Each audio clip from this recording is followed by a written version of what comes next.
ถนนที่ว่าเขาเจ้าขยายขอบทางออกแล้วเนาะนี่เขาสิเห็นว่าเขาเจ้าก็เทขอบอยู่เนาะเพราะว่าเส้นทางนี่ก็รถมันก็ขยายยากเนาะเพราะว่าขอบทางมันก็มาตรฐานได้บ่อนฟุตบาทก็งามสบายดีกันเบิดทุกคนกับบรรยากาศแรงๆวันอาทิตย์ตอนนี้ก็เวลา5 โมงทุกคนวันที่28เนาะมื้อนี้ตอนนี้เราก็อยู่ที่ถนนหนองบอนทางลงไปประตูไส้ทุกคนมื้อนี้ก็สิพาทุกคนออกไปเบิ่งเส้นทางรถเมล์ BRT เนาะทุกคนซึ่งว่าตอนนี้ก็ถือว่ามีข่าวที่เป็นกระแสเนาะหลายๆคนให้ความสนใจซึ่งว่ามีข่าวในออนไลน์เนาะเพิ่นว่าจะมีการถือถอนเนาะสำหรับขอบทางรถเมล์ BRT ทุกคนเฮากะลงมาทางนี้ทุกคนลงมาทางน้องบอนแล้วก็สิออกใส่โพ่นสะอาดเนาะแล้วก็สิพาทุกคนเลาะขึ้นไปตามเส้นทางถนนไกรสอนภูมิหารออกไปหอดต้องโดคนละมันนี่ซึ่งว่ามี FC ของเขาเนาะก็ขอกันเข้ามาหลายว่าอยากให้เบาแม่นใส่ภาพไปเบิ่งแน่เนาะเพิ่นว่าเห็นข่าวว่าเป็นจังไดเขาเจ้าคือถอนแท้บ่เนาะหรือว่าเป็นจังไดวันนี้ก็เลยพาทุกคนมาเบิ่งนำกันนี่เนาะเฮาก็สิพาทุกคนทางนี้ทุกคน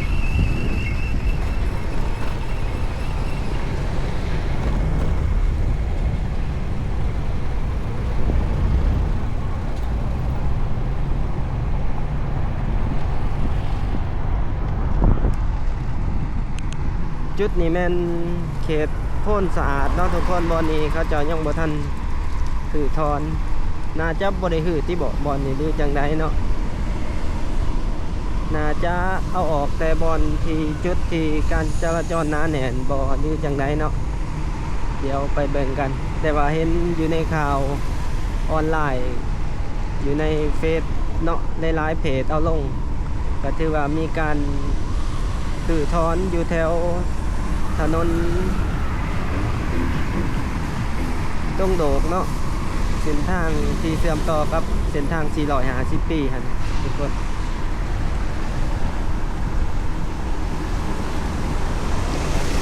แต่ว่าบอนนี้ก็ถือว่า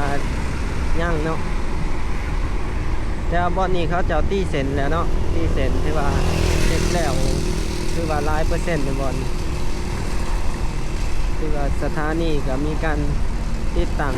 ระบบไฟกล่องวงจรปิดครบสุดคือบอนนี้ก็มีไฟเขียวไฟแดงละ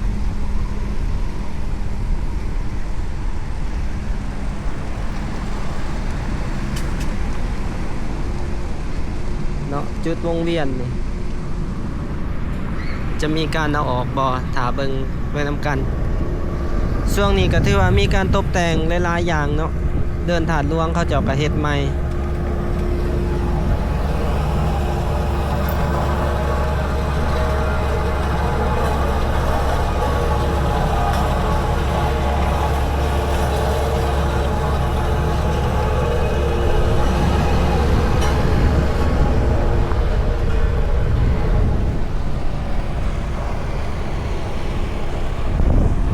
วงเวียนที่ว่าเดินถาดหลวงเขาเจ้ากับปูใหม่เนาะปูอัสพานใหม่นี่คือเราเห็นปูบดเดินเลยเพื่อเกี่ยมงานเฉลิมฉลองวันศาสตร์ที่2 ธันวาแล้วก็อีกหลายๆงานเนาะระดับศาสตร์ที่ว่าเดินถาดหลวงนี่ยังสิได้จัดทั้งบุญถาดหลวงแล้วก็วันที่2 ธันวาอีกเนาะถือว่า2 งานใหญ่เบิดเดือนนี้ก็สิมีแต่งานใหญ่ๆทุกคนอยู่นครหลวงเวียงจันทน์นี่ก็สิมีบุญสวงเรือออกพรรษาเนาะเริ่มต้นแล้วก็สิเป็นบุญถาดหลวงเบิดบุญถาดหลวงแล้วก็สิเป็นวันศาสตร์ที่2 ธันวา เบิดวันศาสตร์ที่2 ธันวาคมแล้วก็เกี่ยมมาใส่กับการเข้าดาวอีก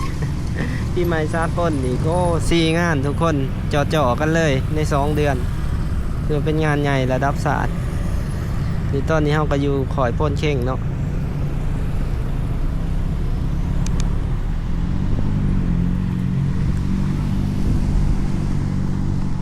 เดี๋ยวออกไปเบิ่งน้ำกันทุกคนตอนนี้กับบรรยากาศช่วงรถหลายๆเนาะช่วงแรงๆ5 โมงตอนนี้เราอยู่ที่ไฟแดงพ่นเข่งตอนนี้เดี๋ยวเราก็สิบ่ได้เว้าหลายเนาะสิพาทุกคนเบิ่งภาพไปเลยเด้อทุกคน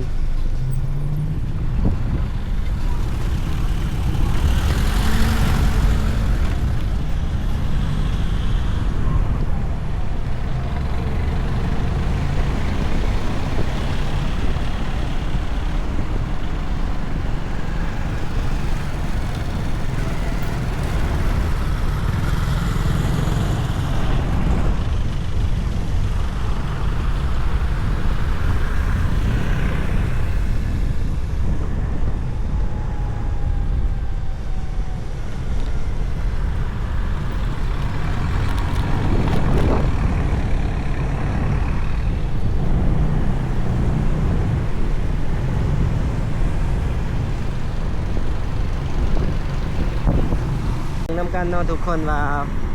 จุดใดที่ว่าเพิ่นมีการปรับปรุงหือถอนออกเนาะแต่ว่าบอนที่แน่นอนในการถือถอนแมนที่สุดนี่ก็คืออยู่แถวถนนเศรษฐาเนาะสถานี2 สถานีจะเพิ่นจะเอาออกจากทางกลางแต่จะมาสร้างอยู่ทางขอกเนาะคือว่าตอนนี้ก็เห็นในโลกออนไลน์ก็ถือว่าเพิ่นเอารถเกตออกแล้วเนาะสำหรับขอบของเส้นทาง BRT แต่ว่ามื้อนี้ก็สิพาทุกคนไปทางนี้เบิ่ง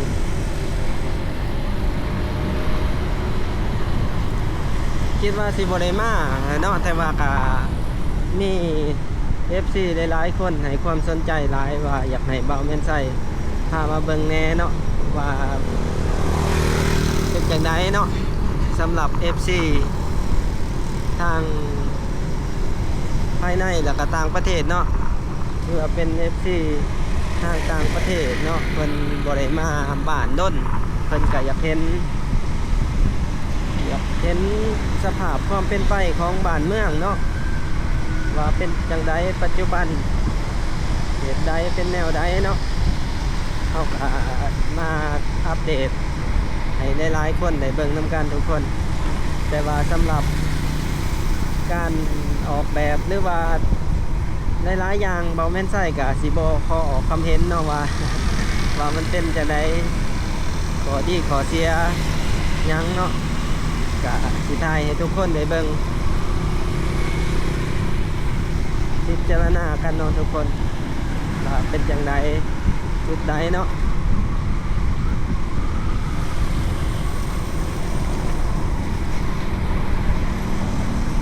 นี่ก็เป็นช่วงแรงวันอาทิตย์รถกับสิบร้ายปานใดกับสิธรรมดาแต่ว่าถ้าเป็นจันทร์ถึงศุกร์นี่ห่วย 3 โมงครึ่งขึ้นไปนี่จนถึง7 โมงนี่เส้นทางนี่ถือว่ารถเต็มแล้วแล้วมื้อนี้ก็หลายๆคนก็ออกไปเที่ยวต่างแขวงออกไปเที่ยวนอกเมืองดินตูบต่างๆเนาะสถานีกรมการเมืองก่อนนี่เนาะเขตจอมณีใต้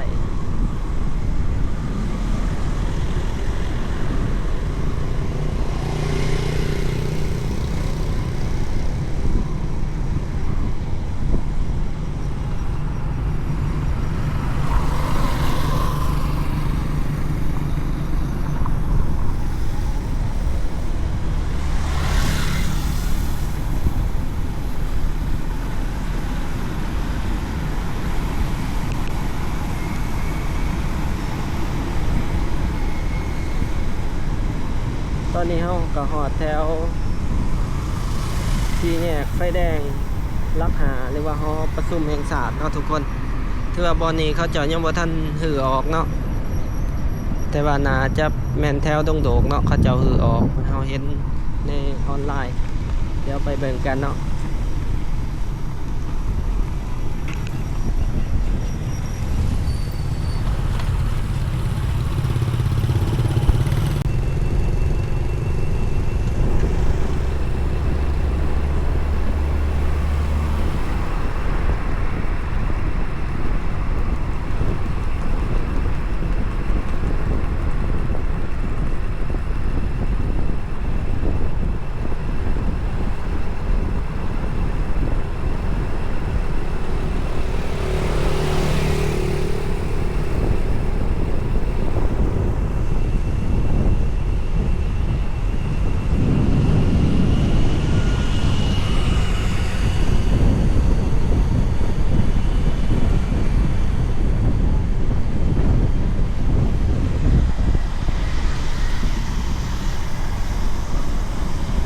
บอนนี้ก็แถวเขตลัก6ลัก7ทุกคนแถวนี้เฮากะสิพอได้ถ่ายเนาะทุกคนสิตัดไปหอดเส้นทางแถวไก่เขตดงโดกเลยทุกคนพาทุกคนได้เบิ่งแถวเขตนั้นเลยเพราะว่าแถวนี้เฮาเคยพาทุกคนมาแถวนี้หลายเทื่อแล้วเนาะมาตลอดนะครับนี่เดี๋ยวไปเบิ่งกันแถวเส้นทางแถวสะพังมึกดงโดกกันทุกคนนะมหาลัยแห่งศาสตร์เนาะว่าเขาเจ้าอยู่ทอนบอหรือจะไหนเนาะแต่ว่าเขตนี้ยังเนาะทุกคนก่อนนี้เขายังบ่ทันถือบอหรือว่าจะปาหรือว่าจะออกแบบให้เป็นจังซี่เลยเนาะก็บ่ฮู้คือกันหาเบิ่งนํกันเนาะสำหรับจุดนี้เดี๋ยวเราไปเบิ่งกันแถวเขตที่เขาเจ้าอยู่ทอนก่อนที่เราเห็นใน Facebook ทุกคนเดี๋ยวไปเบิ่งนํกันเนาะ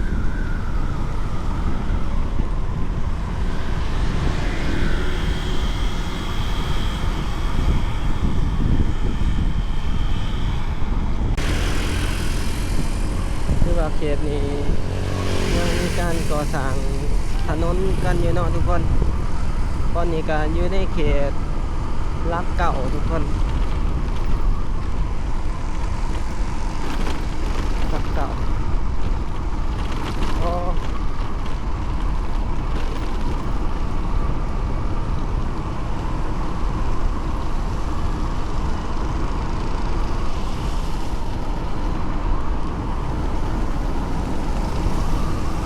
บ่อนนี้เขาเจ้าหนาจะใส่ขอบเลยเนาะเพราะว่าบ่อนนี้มันเป็นถนนที่ว่าเขาเจ้าขยายขอบทางออกแล้วเนาะนี่เขาสิเห็นว่าเขาเจ้าก็เทขอบอยู่เนาะเพราะว่าเส้นทางนี่ก็รถมันบ่หลายเท่ากับเส้นทางหน้ามอซ่อเนาะหน้ามอซ่อรถมันหลายทุกมื้อเนาะทุกคนหน้ามอซ่อเพราะว่ามันมีรถลากรถใหญ่เที่ยวทางนี้ทางนั้นแต่ว่าทางเส้นนี้เส้นเขาเมืองนี้มันมีแต่รถหน่อยเที่ยว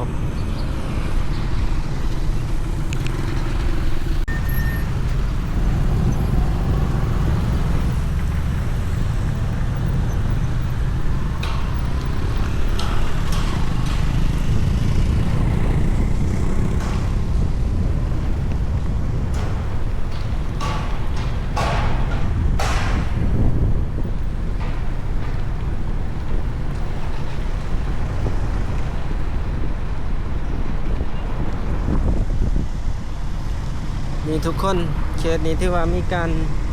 คือทอนออกแล้วเนาะขอบของถนน BRT คือว่าเอาออกละเขาเจ้าน่าจะใส่เส้นเนาะเขาเจ้าน่าจะเฮ็ดเป็นตีเป็นเส้นแบบนี้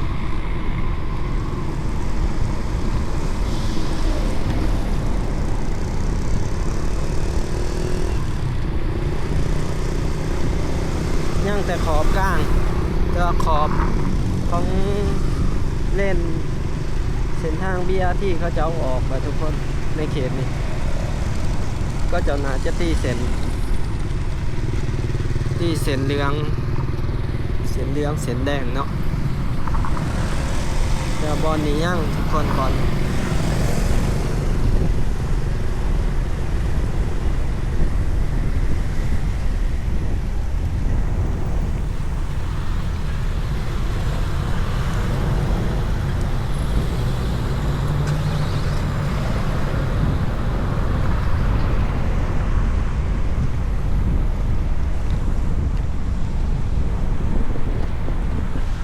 เขาสิสังเกตเห็นว่าตามขอบของ BRT นี่มีห้อยย่างรถเหยียบตลอดแนวทางเลยทุกคนบางขั้นกับแบบเขาไปแบบสไลด์เนาะบางขั้นกับเหยียบ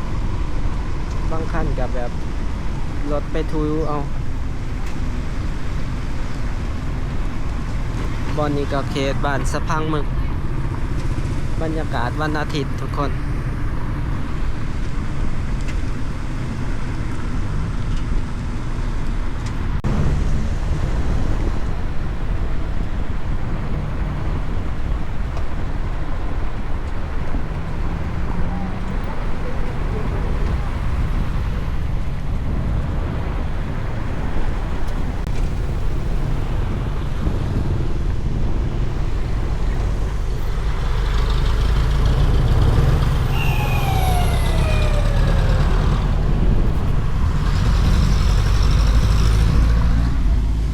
เขาสิสังเกตเห็นว่าบอลนี่มีการ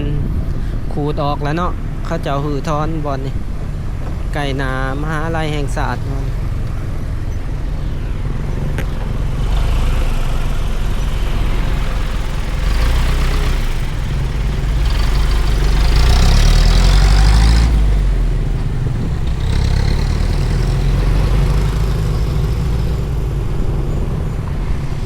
บอลนี่มันแคบเนาะ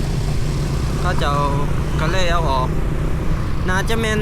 จุดใดที่เป็นเส้นทางที่บ่สามารถขยายได้เขาเจ้าก็สิเอาขอบตัวนี้ออกเนาะทุกคนน่าจะแบบแต้มเป็นสีเอาคือบ่อนี้มันก็ขยายยากเนาะเพราะว่าขอบทางมันก็มาตรฐานได้บ่อนฟุตบาทก็งามแต่ว่าขยายได้อยู่แต่ว่าขอบทางก็น่าเสียดายอยู่เนาะเพราะว่าฟุตบาทแถวนี้ก็งามนี่ทุกคนเจอจุดนี้นะมอซ่อนี่เขาจะขูดออกเบิดเนาะ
มอซ่อ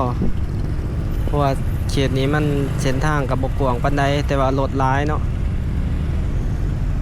ก็สิประมาณนี้เด้อทุกคนสำหรับในคลิปนี้เนาะ